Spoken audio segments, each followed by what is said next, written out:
بسم اللہ الرحمن الرحیم۔ السلام علیکم جی۔ آج کل پوری دنیا کے میڈیا میں خصوصاً پاکستان اور انڈیا کے ٹی وی چینلز اور میڈیا کے اوپر لداخ کے علاقے کے اندر جو انڈیا اور چائنا کے درمیان لڑائی جاری ہے یا لڑائی ہو سکتی ہے، جنگ ہو سکتی ہے، اس کے اوپر بے شمار خبریں اور بے شمار تجزیے جو ہے وہ کیے جا رہے ہیں، بے شمار اس کی ویڈیوز جو ہیں وہ وائرل ہو رہی ہیں۔ ویڈیو میں جانے سے پہلے نیو ویژن میڈیا سیل کو سبسکرائب کیجئے، شیئر کیجئے، لائک کیجئے اور بیل آئیکن کو ضرور دبا دیں۔ شمار خبریں ایسی ہیں کہ آج رات، کل رات، پرسوں سے انڈیا اور چائنا کی جو ہے وہ جنگ ہو سکتی ہے، جنگ چھڑ سکتی ہے۔ تیاریاں مکمل کر لی گئی ہیں، بڑی بڑی میٹنگز ہو گئی ہیں۔ تو میں سارے سینیریو کو دیکھتے ہوئے سب سے پہلے آپ کو یہ بات بتانا چاہوں گا کہ یہ لداخ ہے کیا۔ لداخ ایک ایسی ٹیریٹری ہے، ایک ایسا علاقہ ہے جس کے اوپر پاکستان جو ہے وہ بھی کلیم کرتا ہے، انڈیا بھی، اور چائنا بھی لداخ کے اوپر کلیم کرتا ہے۔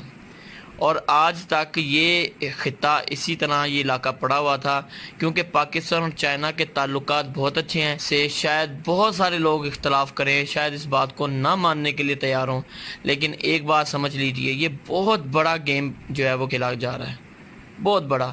کیا آپ کو لگتا ہے کہ 5 اگست 2019 کو ایک ہی ٹائم پہ انڈیا اکٹھا پاکستان اور چائنا کے ساتھ لڑائی لے سکتا تھا؟ کیا اس نے جیسے ہی کشمیر کے اوپر اپنا اثر رسوخ بڑھایا، ساتھ ہی وہ لداخ کے اوپر بھی قبضہ کر لیا؟ کیا چائنا چپ کر کے بیٹھ سکتا تھا، جو کہ اتنی بڑی پاور ہے، جس کے پاس اقوام متحدہ کا وہ ایک مستقل رکن بھی ہے اور ان 5 ممالک میں شامل ہے جو کہ اب کسی بھی قسم کے فیصلے کو ویٹو کر سکتا ہے؟ کیا انڈیا اس کے ساتھ ڈائریکٹلی اس کے خطے پر قبضہ کرنے کا اعلان کر سکتا تھا؟ یہ کچھ سوالات ہیں جو آپ کے لیے سوچنے کے قابل ہیں۔ اور اب میں بتاتا ہوں کہ آپ کو لداخ کے اوپر ہو کیا رہا ہے۔ لداخ کے اوپر انڈیا اور چائنا کی کوئی لڑائی نہیں ہونی، نہ ہو رہی ہے۔ یہ آپ نے کبھی زندگی میں دیکھا ہے کہ 2 ممالک کی فوجیں آمنے سامنے ہوں اور وہ لڑ رہی ہوں؟ کیسے لڑ رہی ہوں؟ دھکے مار مار کے ایک دوسرے سے۔ کیا دھکے مار کے لاتوں اور گونسوں سے لڑا جاتا ہے؟ فوجیں ایسے لڑتی ہیں؟ یہ فوجوں کی لڑائی ہے یا محلے میں 2 لوگوں کی آپس میں لڑائی ہو رہی ہے؟ یہ کیا مذاق ہے؟ کیا سوچا آپ نے؟ وہ ایک دوسرے کو آگے آگے آ کے دھکے دے کے اپنے علاقے سے نکالنے کی کوشش کر رہے ہیں۔ لداخ کو کہتے ہیں ہمارا، وہ کہتے ہیں ہمارا۔ یہ سب کیا ڈرامہ چل رہا ہے؟ اور ساری دنیا کو پاگل بنایا ہوا ہے کہ جی چائنا حملہ کرنے والا ہے انڈیا پہ، انڈیا تیار ہے، یہ ہو گیا، وہ ہو گیا ہے۔ اب آپ صرف ایک بات پہ غور کیجئے کہ یہ اگر چائنا چاہے تو کیا راتوں رات قبضہ نہیں کر سکتا لداخ کے اوپر؟ اس کے لیے کیا مشکل ہے؟ اس کے لیے کس چیز کی اس کے پاس ٹیکنالوجی کی یا پیسے کی کمی ہے؟ کون سی آرمی کی کمی ہے چائنا کے پاس؟ کیا انہوں نے یہ لاتوں اور گھونسوں سے ایک دوسرے کو مار مار کے ایک علاقہ جو ہے چھڑانا ہے؟ یہ آرمی کی لڑائی ہے کہ یہ کیا ہے؟ اور پاکستان کے لوگ اور پاکستان کا میڈیا ایسے خوش ہو رہا ہے، جی لو جی چائنا نے انڈیا کو سبق سکھا دیا۔ یہ کیا سبق سکھا دیا؟ اس کو ایک لات مار دی ایک فوجی نے، یہ سبق سکھایا؟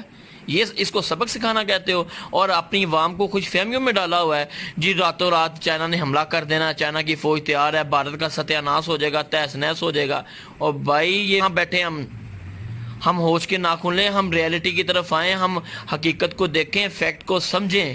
یہ ہمیں ابھی بھی ہم بچوں کی طرح اس طرح جو خوش فہمی میں مبتلا ہوں گے تو ہم اپنے زور بازو پہ کب کھڑے ہوں گے؟ جنگ ہوئی بھی تو زیادہ سے زیادہ چند ایک جھڑپیں ہوں گی کہیں نہ کہیں، اور اس کو بہت زیادہ ہائی لائٹ کر کے جو ہے دکھایا جائے گا میڈیا کے اوپر کہ فلاں اتنے فوجی مارے گئے، اتنے فوجی مارے گئے، اور آخرکار کیا ہوگا؟ پھر مذاکرات ہوں گے، پھر ٹیبل ٹاک ہوگی، اور لداخ کا بڑا حصہ چائنا کے قبضے میں اور کچھ حصہ انڈیا کے قبضے میں چلا جائے گا۔ ان کو صرف اپنی معیشت کی پرواہ ہے، صرف وہ اپنی اکانومی کو ٹھیک کرنے کے لیے پاکستان کے دوست بنے۔ اور غلط نہیں ہے، دوست ہے تو ٹھیک ہے، دوستی ہمیں بھی نبھانی چاہیے، لیکن ہمیں خوش فہمیاں نہیں پالنی چاہیے کہ چائنا ہماری خاطر جنگ میں کود پڑے گا۔ یہ بات یاد رکھیے گا، یہ ایک جنگ ہمیں لڑنی ہے، ہماری آرمی کو لڑنی ہے، ہمیں ہماری عوام کو لڑنی ہے، ہمیں ہمت کرنی پڑے گی۔ یہ جو گونسوں لاتوں کی لڑائی ہے، سب ڈرامے بازیاں ہیں، سب دکھاوا ہے۔ اللہ سے دعا ہے کہ اللہ تعالی ہمیں حقیقت سمجھنے کی توفیق عطا فرما دے۔